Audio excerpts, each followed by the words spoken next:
नमामि समीशाननिर्वाणरूपं विभुं व्यापकं ब्रह्मवेदस्वरूपं निजं निर्गुणं निर्विकल्पं निरीहं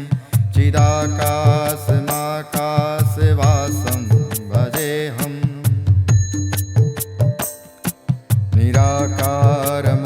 निराकारमोङ्कारमूलं तुरीयं गिराज्ञानगोतीतमीशं गिरीशं करालं महाकालकालं कृपालं गुणागारसंसारपारं नतोऽहं तुषारान्द्रिसङ्काशगौरं गभीरं मनोभूतिकोटिप्रभासि शरीरं सुरन्मौलिकल्लोलिनी चारुगङ्गा लसद्दालिवालेन्दुकण्ठे भुजङ्गा चलत्कुण्डलं भूषुनेत्रं विशालं प्रसन्नाननं नीलकण्ठं दयालं मृगाधीशचर्माम्बरं मुण्डमालं प्रियं शङ्करं सर्वनाथं भजामि प्रचण्डं प्रकष्ठं प्रगल्भं परेशम् अखण्डं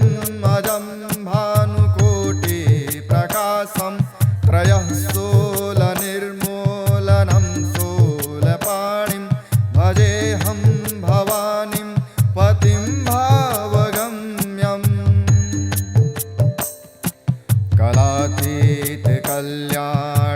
कलातीतकल्याणकल्पान्तिकारी सदा सच्चिदानन्ददाता पुरारी चिदानन्दसन्दोहमोहापहारी प्रसीद प्रसीद प्रभो मन्मथारी न यावदुमानाथ पादारविन्दं भजन्ते हलोके परे वा नराणां न तावत् सुखं शान्तिसन्तापनाशं प्रसीद प्रभो सर्वभूताधिवासम् न जानामि योगं जपं नैव पूजां नतोऽहं सदा सर्वदा सम्भूतोऽभ्यं जराजन्मदुःखोगतातप्यमानं प्रभो पाहि यापान् नमामि सशम्भो नमामि सशम्भो नमामि सशम्भो नमामि समीशाननिर्वाणरूपं विभुं व्यापकं ब्रह्मवेदस्वरूपं निजं निर्गुणं निर्विकल्पं निरीहं चिदाकाशमाकाशवासं भजेऽहम्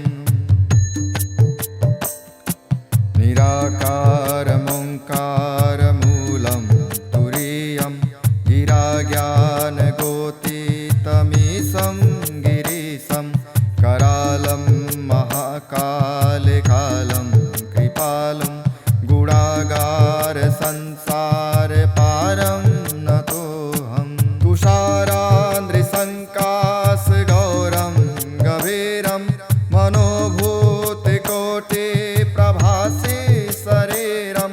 सुरन्मौलिकल्लोलिनी चारुगङ्गा लसद्दालिवालेन्दुकण्ठे भुजङ्गा चलत्कुण्डलं भूषुनेत्रं विशालं प्रसन्नाननं नीलकण्ठं दयालं मृगाधीशचर्माम्बरं मुण्डमालं प्रियं शङ्करं सर्वनाथं भजामि प्रचण्डं प्रकष्ठं प्रगल्भं परेशम् अखण्डं अजं भानुकोटिप्रकाशं त्रयः शूलनिर्मूलनं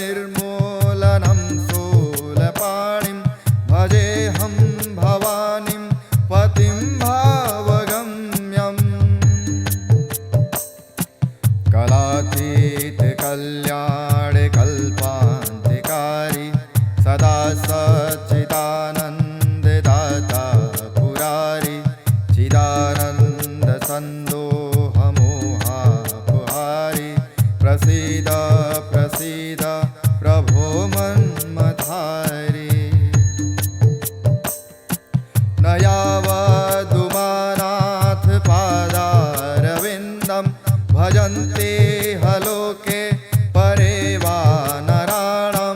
न तावत् सुखं शान्ति सन्तापनाशं प्रसीद प्रभो सर्वभूताधिवासम् न जानामि योगं जपं नैव पूजां न तोऽहं सदा सर्वदा सम्भूतोऽभ्यं जराजन्मदुःखोगतातप्यमानं प्रभो पाहि यापान् नमामि सशम्भो नमामि सशम्भो नमामि सशम्भो नमामि समीशाननिर्वाणरूपं विभुं व्यापकं ब्रह्मवेदस्वरूपं निजं निर्गुणं निर्विकल्पं निरीहं चिदाकाशमाकाशवासं भजेऽहं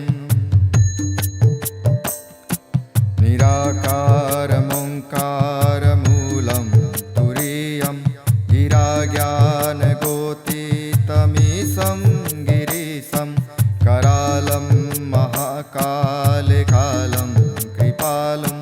गुणागारसंसारपारं नतोऽहं तुषारान्द्रिसङ्काशगौरं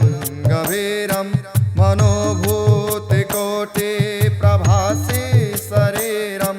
सुरन्मोलकल्लोलिनी चारुगङ्गा लसद्दालवालेन्दुकण्ठे भुजङ्गा चलत्कुण्डलं भूषुनेत्रं विशालं प्रसन्नाननं नीलकण्ठं दयालं मृगाधीशचर्माम्बरं मुण्डमालं प्रियं शङ्करं सर्वनाथं भजामि प्रचण्डं प्रकष्ठं प्रगल्भं परेशम् अखण्डम् अजं भानुकोटिप्रकाशं त्रयः शूलनिर्मूलनं शूलपाणिं भजेऽहं भवानीं पतिं भावगम्यम्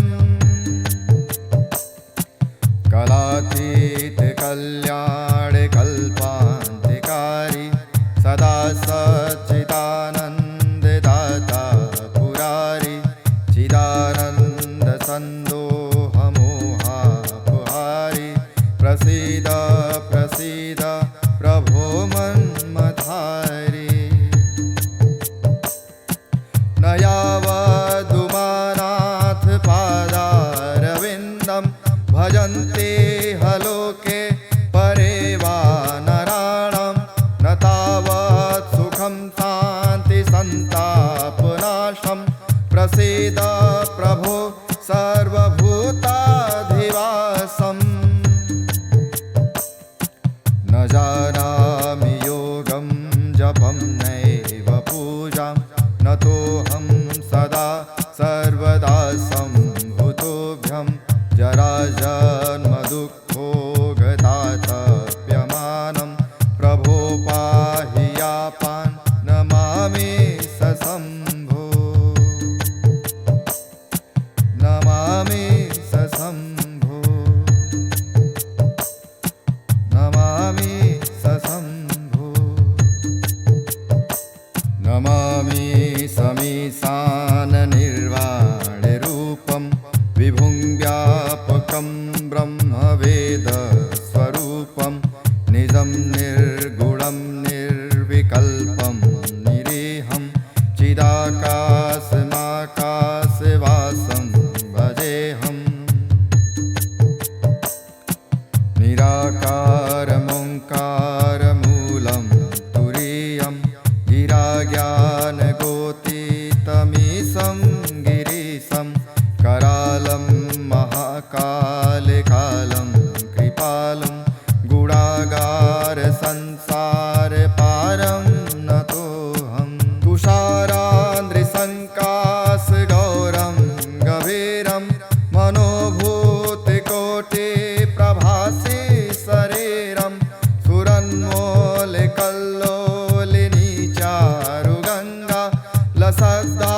अखण्डम् अजं भानुकोटिप्रकाशं त्रयः शूलनिर्मूलनं शूलपाणिं भजेऽहं भवानीं पतिं भावगम्यम्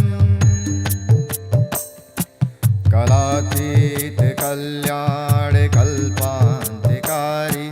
सदा सच्चिदानन्ददाता पुरारी चिदानन्दसन्दोहमोहापहारी प्रसीद प्रसीद प्रभो मन्मथारी न यावदुमानाथ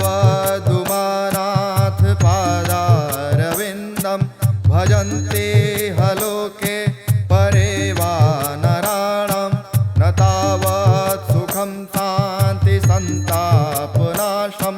प्रसीद प्रभो सर्वभूताधिवासम् न जानामि योगं जपं नैव पूजां न तोऽहं सदा सर्वदा सम्भूतोऽभ्यं जराजन्मदुःखोगतातप्यमानं प्रभो पाहि यापान् नमामि सशम्भो नमामि सशम्भो नमामि सशम्भो नमामि समीशाननिर्वाणरूपं विभुं व्यापकं ब्रह्मवेदस्वरूपं निजं निर्गुणं निर्विकल्पं निरीहं चिदाकाशमाकाशवासं भजेऽहं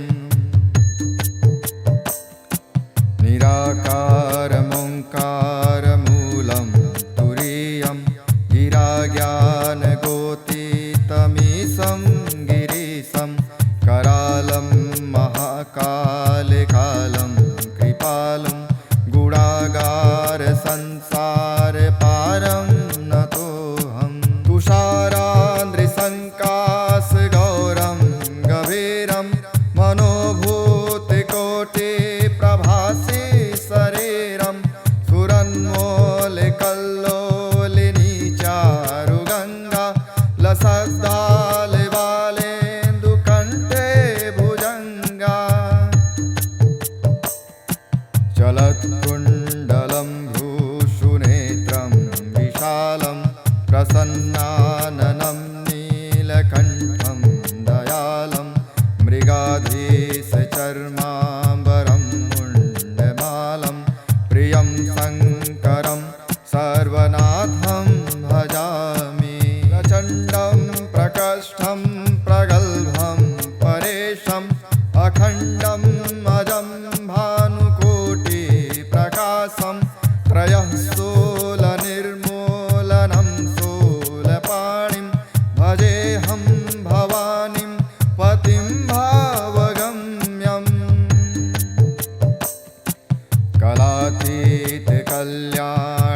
कलातीतकल्याणकल्पान्तिकारी सदा सच्चिदानन्ददाता पुरारी चिदानन्दसन्दोहमोहापहारी प्रसीद प्रसीद प्रभो मन्मथारी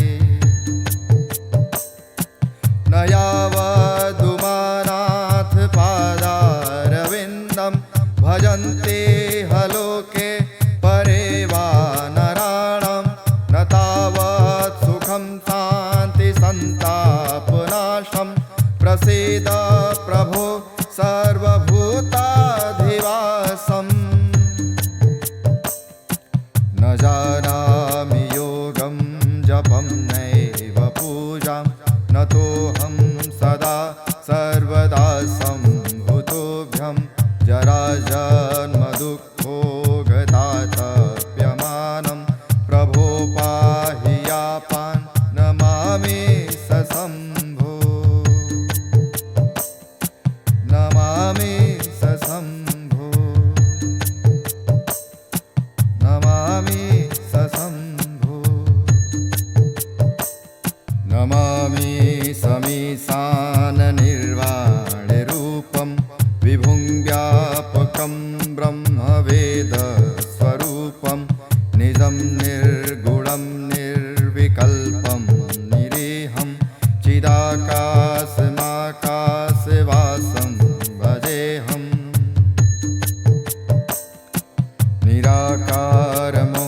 निराकारमोङ्कारमूलं तुरीयं गिराज्ञानगोतीतमीशं गिरीशं करालं महाकालकालं कृपालं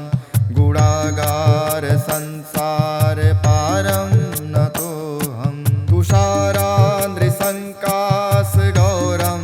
गभीरं मनोभूतिकोटिप्रभासि शरीरं सुरन्मौलिकल्लोलिनी चारुगङ्गा लसद्दालिबालेन्दुकण्ठे भुजङ्गा चलत्कुण्डलं भ्रूषुनेत्रं विशालं प्रसन्नाननं नीलकण्ठं दयालं मृगाधीशचर्माम्बरं मुण्डमालं प्रियं शङ्करं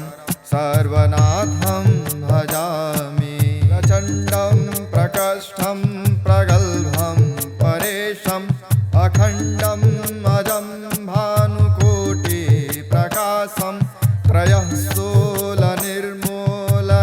शूलपाणिं भजेऽहं भवानीं पतिं भावगम्यम्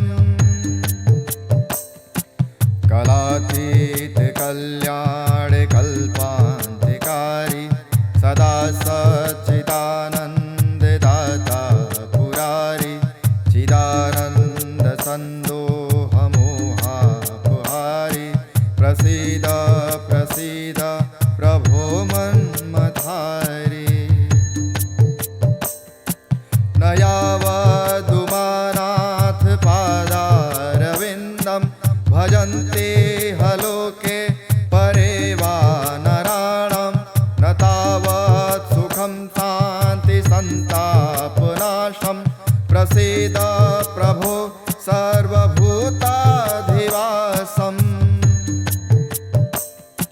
न जानामि योगं जपं नैव पूजां नतोऽहं सदा सर्वदा सम्भूतोऽभ्यं जराजन्मदुःखोगतातप्यमानं प्रभो पाहि यापान् नमामि सशम्भो नमामि सशम्भो नमामि सशम्भो नमामि समीशाननिर्वाणरूपं विभुं व्यापकं ब्रह्मवेदस्वरूपं निजं निर्गुणं निर्विकल्पं निरीहं चिदाकाशमाकाशवासं भजेऽहम्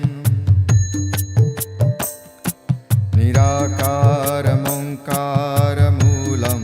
तुरीयं गिराज्ञानगोतीतमीशं गिरीशं करालं महाकालकालं कृपालं गुणागारसंसारपारं नतोऽहं तुषारान्द्रिसङ्काशगौरं गभीरं मनोभूतिकोटिप्रभासि शरीरं सुरन्मौलिकल्लोलिनी चारुगङ्गा लसद्दालिबालेन्दुकण्ठे भुजङ्गा चलत्कुण्डलं भ्रूषुनेत्रं विशालं प्रसन्नाननं नीलकण्ठं दयालं मृगाधीशचर्माम्बरं मुण्डमालं प्रियं शङ्करं सर्वनाथं भजामि प्रचण्डं प्रकष्ठं प्रगल्भं परेशम् अखण्डं अजं भानुकोटिप्रकाशं त्रयः शूलनिर्मूलनं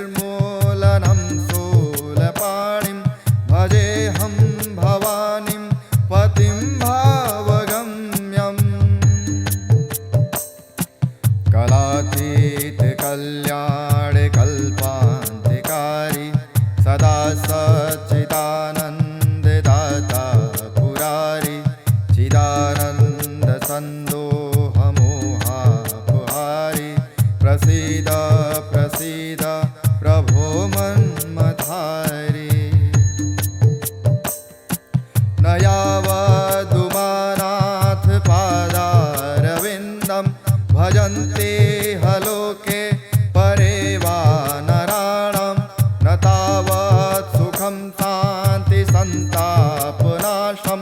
प्रसीद प्रभो सर्वभूताधिवासम्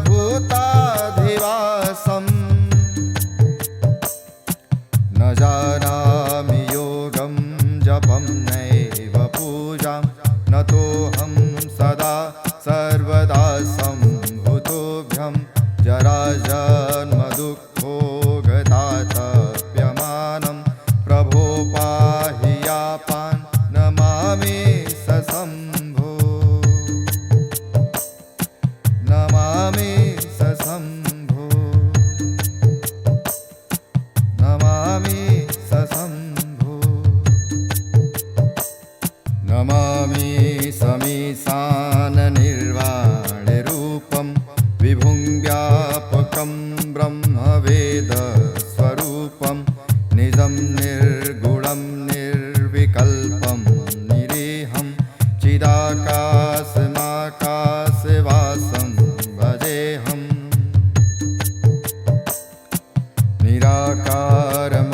निराकारमोङ्कारमूलं तुरीयं गिराज्ञानगोतीतमीशं गिरीशं करालं महाकालकालं कृपालं गुणागारसंसारपारं नतोऽहं तुषारान्द्रिसङ्काशगौरं गभीरं मनोभूतिकोटिप्रभासि शरीरं सुरन्मौलिकल्लोलिनी चारुगङ्गा लसद्दालिवालेन्दुकण्ठे भुजङ्गा चलत्कुण्डलं भ्रूषुनेत्रं विशालं प्रसन्नाननं नीलकण्ठं दयालं मृगाधीशचर्माम्बरं मुण्डमालं प्रियं शङ्करं सर्वनाथं भजामि प्रचण्डं प्रकष्ठं प्रगल्भं परेशम् अखण्डम् अजं भानुकोटिप्रकाशं त्रयः शूलनिर्मूलनं शूलपाणिं भजेऽहं भवानीं पतिं भावगम्यम्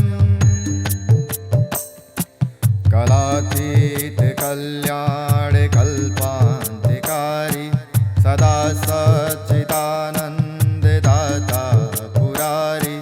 चिदानन्दसन्दोहमोहापहारी प्रसीद प्रसीद प्रभो मन्मथारी न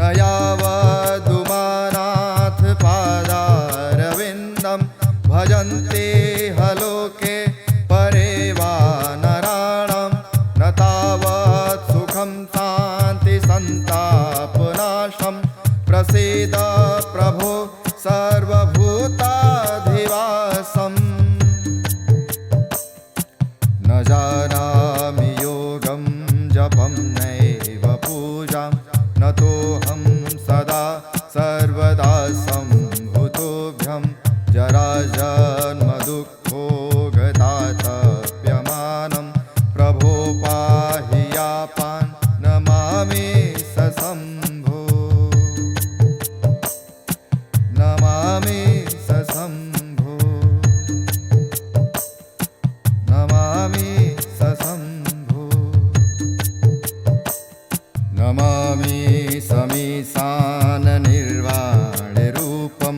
विभुं व्यापकं ब्रह्मवेदस्वरूपं निजं निर्गुणं निर्विकल्पं निरीहं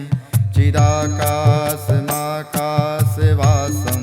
भजेऽहम्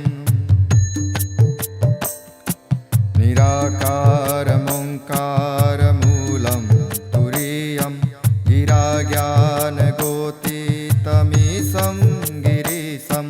करालं महाकालकालं कृपालं गुणागारसंसारपारं नतोऽहं तुषारान्द्रिसङ्काशगौरं गभीरं मनोभूतिकोटिप्रभासि शरीरं सुरन्मौलिकल्लोलिनी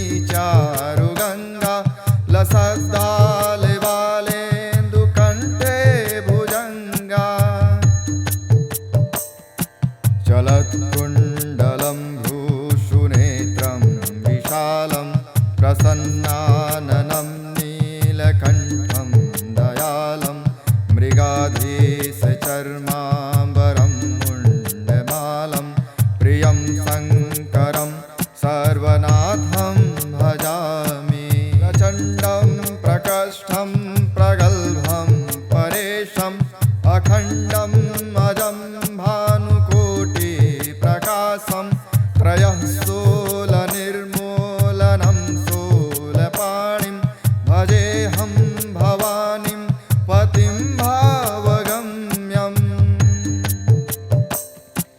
कलातीत कल्याणकल्पान्तिकारी सदा सच्चिदानन्ददाता पुरारी चिदानन्दसन्दोहमोहापहारी प्रसीद प्रसीद प्रभो मन्मथारी न यावदुमानाथ पादारविन्दं भजन्ते हलोके परे वा नराणां न तावत् सुखं शान्ति सन्तापनाशं प्रसीद प्रभो सर्वभूताधिवासम् न जानामि योगं जपं नैव पूजां न तोऽहं सदा सर्वदा सम्भूतोऽभ्यं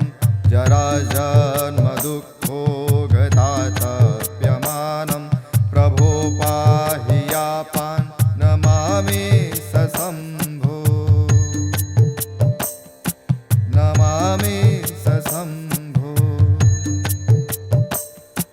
नमामि सशम्भो नमामि समीशाननिर्वाणरूपं विभुं व्यापकं ब्रह्मवेदस्वरूपं निजं निर्गुणं निर्विकल्पं निरीहं चिदाकाशमाकाशवासं भजेऽहम्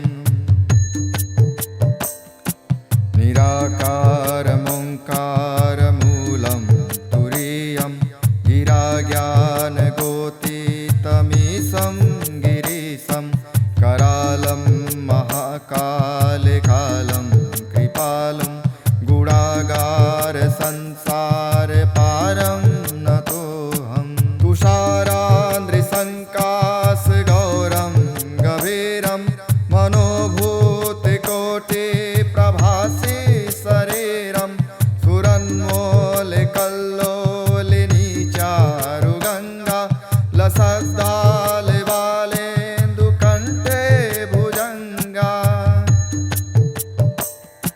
चलत्कुण्डलं भ्रूषुनेत्रं विशालं प्रसन्नाननं नीलकण्ठं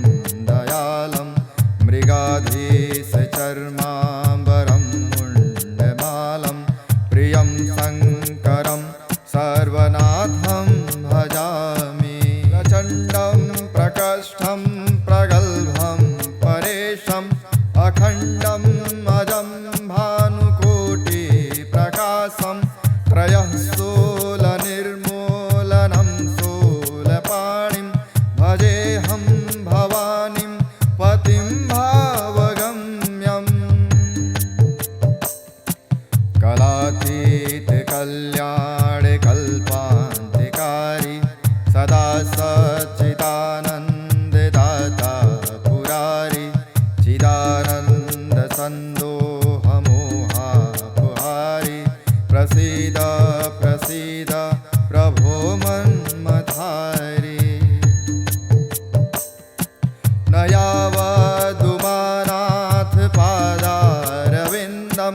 भजन्ते हलोके परे वा नराणां न तावत् सुखं शान्ति सन्तापनाशं प्रसीद प्रभो सर्वभूताधिवासम् न जानामि योगं जपं नैव पूजां न तोऽहं सदा सर्वदा सम्भूतोऽभ्यं जराजन्मदुःखोग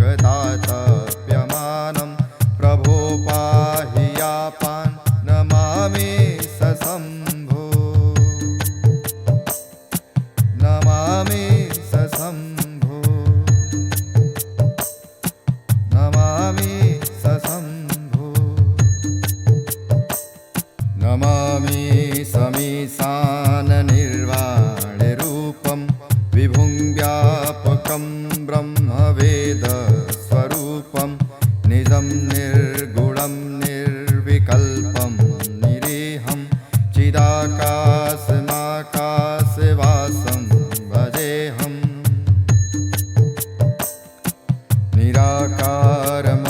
निराकारमोङ्कारमूलं तुरीयं गिराज्ञानगोतीतमीशं गिरीशं करालं महाकालकालं कृपालं गुणागारसंसारपारं नतोऽहं तुषारान्द्रिसङ्काशगौरं गभीरं मनोभूतिकोटिप्रभासि शरीरं सुरन्मौलिकल्लोलिनी चारुगङ्गा लसद्दालबालेन्दुकण्ठे भुजङ्गा चलत्कुण्डलं भ्रूशुनेत्रं विशालं प्रसन्नाननं नीलकण्ठं दयालं मृगाधीशचर्माम्बरं मुण्डमालं प्रियं शङ्करं सर्वनाथं भजामि प्रचण्डं प्रकष्ठं प्रगल्भं परेशम् अखण्डम् अजं भानुकोटिप्रकाशं त्रयः शूलनिर्मूलनं शूलपाणिं भजेऽहं भवानीं पतिं भावगम्यम्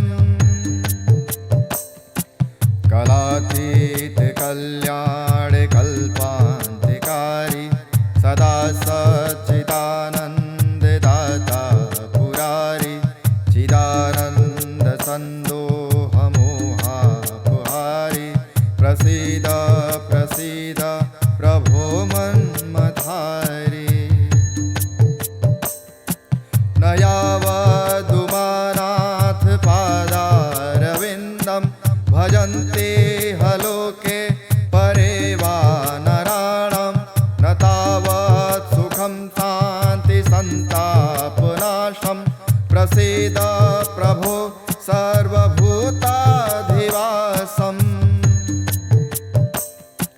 न जानामि योगं